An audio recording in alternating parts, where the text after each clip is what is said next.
Most wanted criminal Battula ప్రభాకర్ని నిన్న అత్యంత సాహసంగా కూడా పట్టుకున్నటువంటి వ్యక్తులు వీరే.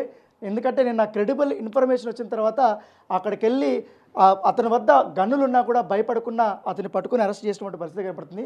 అసలు ఎగ్జాక్ట్గా నిన్న ఏం జరిగింది అనేది కూడా ఒకసారి మనతో పాటు మాట్లాడడానికి. సార్ ఏంటి సార్ నిన్న ఏం జరిగింది, ఏ సమయంలో మీకు ఇన్ఫర్మేషన్ వచ్చింది? మేము రెగ్యులర్గా వాని కోసం మేము 1 వీక్ నుంచి ప్రతి ఏరియాలో మనం గచ్చిబౌలి మాదాపూర్ ఏరియాలో తిరుగుతూ అన్ని పబ్బుల్ని అలర్ట్ చేసుకుంటూ ఇన్ఫర్మేషన్ తీసుకుని తిరుగుతున్నాము. మేము అదే క్రమంలో అదే ఏరియాలో ఉన్నాం. మేము ఆ రోజు సాటర్డే కాబట్టి పక్కా వస్తాడని పక్కా ఇన్ఫర్మేషన్, ఎందుకంటే లావేస్గా వాడు బాగా డబ్బులు చేతిలో ఉన్నాయి, ఖర్చు పెట్టుకుంటూ తిరుగుతున్నాడు, పక్కా పబ్లోకి వస్తాడు అని మాకు నమ్మకం, గ్యారంటీగా వస్తాడని. కొంచెం ఇంతకుముందు కూడా అట్లనే తిరిగిండని తెలిసి మేము టీంని తీసుకొని సారు పంపించేసాం. టీంలో డివైడ్ చేసి పంపిస్తే మేము అక్కడ అదే ఏరియాలో వండుకుంటుంటే అక్కడ లోపల మేము పక్క సైడ్ ఉంటుంటే వాడు లోపలికి వెళ్తుంటే మనకు వాడని కొంచెం డౌట్గా, అంటే చేంజ్ అప్పటికిప్పటికి చాలా చేంజ్ అయింది. ఒక 6-5 years క్రితం ఇంత ఎట్లుండే ఇప్పటికి చేంజ్ అయితే మేము డౌట్ తోటి దగ్గర తీసుకున్నాం. వన్ ఫేస్ కట్టు కొంచెం దగ్గర తీసుకొని మామూలుగా ఇంకా కన్ఫర్మ్ చేసుకుంటున్నాం. అంతలోకి వాడికి డౌట్ వచ్చింది, మేము పోలీస్ అని. మేము చేతులు అప్పటికే పట్టుకున్న డౌట్ వచ్చి వాడు ఇట్లా చేయి ఉన్నది వాడిని తీసి ఎమ్మటే ఫైర్ స్టార్ట్ చేసాడు. మేము ఆయన వదిలిపెట్టలేదు. కింద మేము చేతులు గట్టి పట్టుకోవడం వల్ల కింద రౌండ్ బుల్లెట్ కాళ్ళకి వెళ్ళిపోయింది ఒక అతనికి.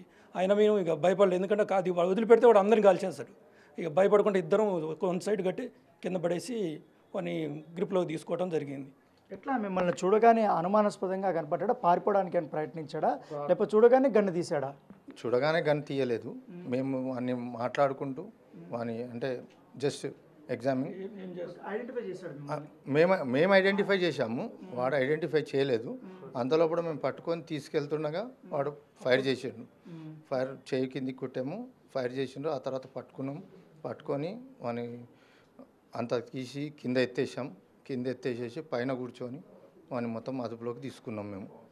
బౌన్సర్స్ అంతలోపలనే ఇంకా బౌన్సర్స్ వాళ్ళు కొద్దిగా భయపడతారు. ఇప్పుడు ఎవరైనా అని ఫైర్ అయిందంటే ఎవరైనా భయపడతారు. ఎంత పెద్ద బౌన్సర్ ఉండని, ఎంత పెద్ద బాడీ బిల్డర్ ఉండని భయపడతారు.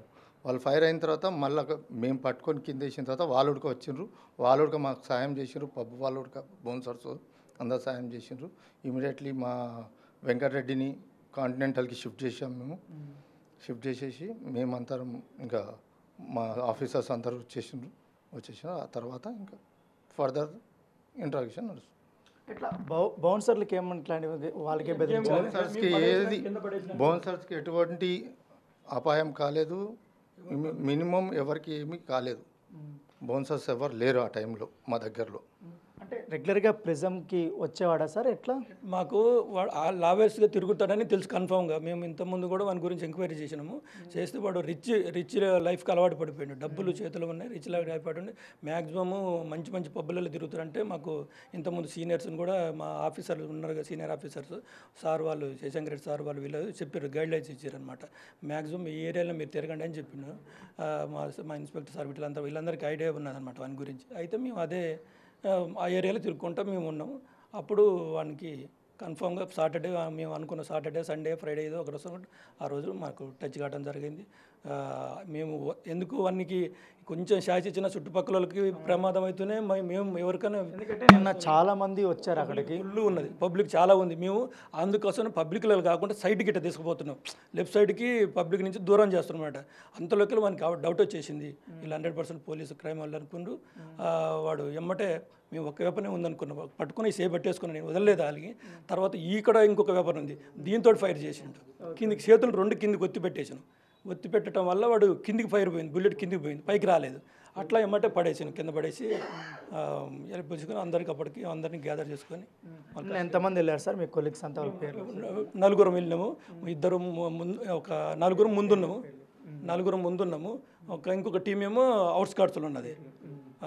వెంకటరెడ్డి, వీరస్వామి, ప్రదీప్, వైదు, మన ప్రకాష్, అశోక్, వీళ్ళంతా 2 టీములుగా చేసి ఏరియాలో తిరుగుతున్నాం. సో ఇది 2 టీములుగా తిరిగి వాళ్ళు దాదాపు వారం రోజుల పాటు కూడా శ్రమిస్తే అతన్ని గుర్తుపట్టేటప్పుడు అతనికి డౌట్ వచ్చి తన వద్ద ఉన్నటువంటి గన్నులు తీసి కాల్చాడనేసి కూడా అక్కడ ప్రత్యక్షంగా ఈ ఆపరేషన్లో పాల్గొన్నటువంటి వ్యక్తులు మనతో చెప్తున్నారు.